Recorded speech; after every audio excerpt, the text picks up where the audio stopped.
तो आज मैं आपको एक अनोखी रहस्यमय कहानी सुनाऊंगा। अगर आप चैनल पर नए हैं तो अभी सब्सक्राइब कर ले तथा कहानी पूरा देखे। अंत में एक अनोखा रहस्य छुपा है। धन्यवाद। तो सुनिए। क्षणातीत वैकुंठ में, जहां समय का कोई बंधन नहीं था, वहां एक अद्भुत कक्ष था जिसे कालचक्र कक्ष कहा जाता था। इस कक्ष में स्वयं भगवान विष्णु के अंश एक वृद्ध बुद्धि कुमार रहते थे, जिनका कार्य था ब्रह्मांड के प्रत्येक जीव की आयु, कर्म और नियति के धागों को बुनना। बुद्धि कुमार दिन रात उन धागों को बुनते थे। कुछ धागे सुनहरे और लंबे होते थे, दीर्घायु और पुण्य कर्म। कुछ छोटे और काले होते थे, अल्पायु और संघर्ष। एक दिन कालचक्र कक्ष में एक बड़ा ही विचित्र धागा प्रकट हुआ। यह धागा श्वेत था, पर इसकी लंबाई अनिश्चित थी। यह न छोटा हो रहा था और न ही लंबा। बुद्धि कुमार ने अपनी पूरी शक्ति लगा दी, पर वे न तो इस धागे को किसी अन्य धागे से जोड़ पाए और न ही इसकी नियति लिख पाए। परेशान होकर बुद्धि कुमार ने भगवान विष्णु का ध्यान किया। भगवान विष्णु प्रकट हुए और मुस्कुराते हुए उस विचित्र श्वेत धागे को देखा। बुद्धि कुमार ने हाथ जोड़कर कहा, हे जगन्नाथ, मैंने लाखों करोड़ों जीवों की नियति बुनी है, पर यह धागा किसी नियम का पालन नहीं करता। ये कौन सा जीव है जिसकी आयु, कर्म और नियति का कोई अंत नहीं है। भगवान विष्णु ने स्नेह से धागे को छुआ और बोले, प्रिय बुद्धि कुमार, ये धागा किसी जीव का नहीं है।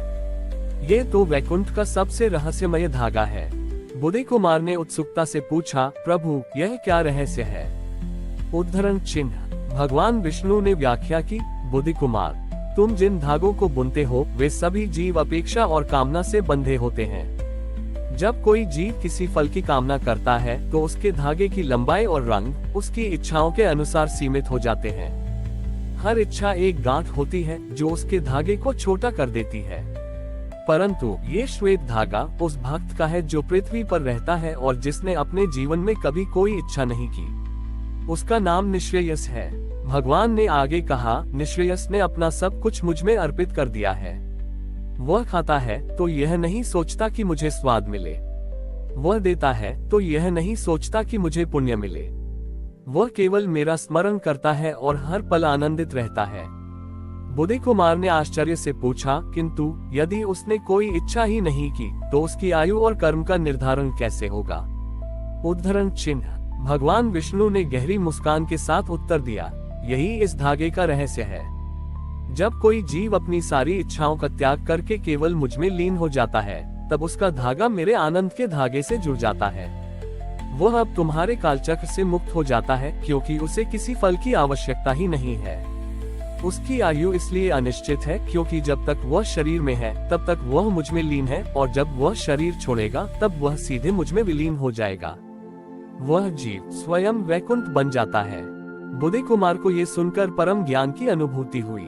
उन्होंने समझा कि संसार में सबसे बड़ी तपस्या निष्काम भाव से जीना है। जिस जीव को किसी वस्तु की कामना नहीं होती, वह काल के बंधन से मुक्त हो जाता है और सीधे भगवान के शाश्वत आनंद का हिस्सा बन जाता है। भगवान विष्णु ने उस श्वेत धागे को उठाया और उसे धीरे से अपने हृदय चक्र पर रख लिया, जिससे वह धागा अदृश्य हो गया। उन्होंने बुद्धि कुमार से कहा, अब तुम केवल उन धागों पर ध्यान दो जिन्हें बुना जाना है।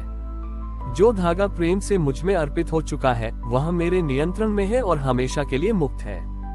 इस कहानी का सार यह है कि कालचक्र और कर्म के बंधन से मुक्ति का एकमात्र मार्ग है हर प्रकार की इच्छा और फल की अपेक्षा का त्याग करना।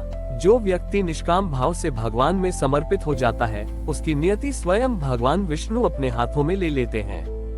भगवान विष्णु के जाने के बाद बुद्धि कुमार कालचक्र कक्ष में अकेले रह गए। यद्यपि भगवान ने उन्हें ज्ञान दिया था, फिर भी उनके मन में एक सूक्ष्म संदेह शेष था। बुद्धि कुमार सोचने लगे, कैसे संभव है कि पृथ्वी पर कोई जीव बिना किसी इच्छा के जी सकता हो? क्या वास्तव में निश्रेयस का मन इतना शुद्ध है? कहीं उसका ये त्याग भी स्वर्ग या मोक्ष पाने की एक गोपनीय इच्छा तो नहीं? उद्धरण चिन्ह। ये जिज्ञासा बुद्धि कुमार के मन को अशांत कर रही थी। वे ये जानना चाहते थे कि निश्रेयस का निष्काम भाव कितना अटल है। उन्होंने निश्चय किया कि वे निश्रेयस की परीक्षा लेंगे। बुद्धि कुमार ने अपने ईश्वरीय सामर्थ्य से एक दिव्य मोहिनी शक्ति उत्पन्न की। यह मोहिनी शक्ति सीधे पृथ्वी पर पहुंची और निश्रेयस की कुटिया के पास एक भव्य उद्यान में बदल गई। इस उद्यान में सोने के पेड़ थे, जिनके फल हीरे मोती थे और जहां अमृत की नदियां बहती थीं। निश्रेयस उस समय अपनी साधारण कुटिया के बाहर बैठकर भगवान विष्णु के नाम का जाप कर रहा था। जैसे ही उसने आंखें खोली, उसने अपने सामने उस अद्भुत कल्पनातीत उद्यान को देखा। मोहिनी शक्ति ने एक सुंदर स्त्री का रूप लिया और निश्रेयस के सामने प्रकट हुई। उसने मीठी वाणी में कहा, हे तपस्वी, मैं ऐश्वर्या, स्वर्ग की देवी हूँ। मैं आपके सामने यह उद्यान लेकर आई हूँ। आप वर्षों से गरीबी में जी रहे हैं। इस उद्यान का हर फल आपके लिए है। यदि आप चाहें तो आप इसमें अनंत काल तक हर प्रकार के सुख, समृद्धि और ऐश्वर्य के साथ रह सकते हैं। बस इसे स्वीकार कर लीजिए। निश्रेयस ने एक क्षण उस सोने के उद्यान और ऐश्वर्या देवी की ओर देखा। उसकी आंखों में कोई लालच, कोई आश्चर्य या कोई आकर्षण नहीं था। उसका चेहरा शांत, स्थिर और प्रेम से भरा था। निश्रेयस ने धीरे से उत्तर दिया, देवी, आपने मुझ पर इतनी कृपा की, इसके लिए धन्यवाद। पर मेरे पास पहले से ही वह सब कुछ है जिसकी मुझे आवश्यकता है। मेरे पास हरि का नाम है, जो सोने और हीरे से कहीं अधिक मूल्यवान है।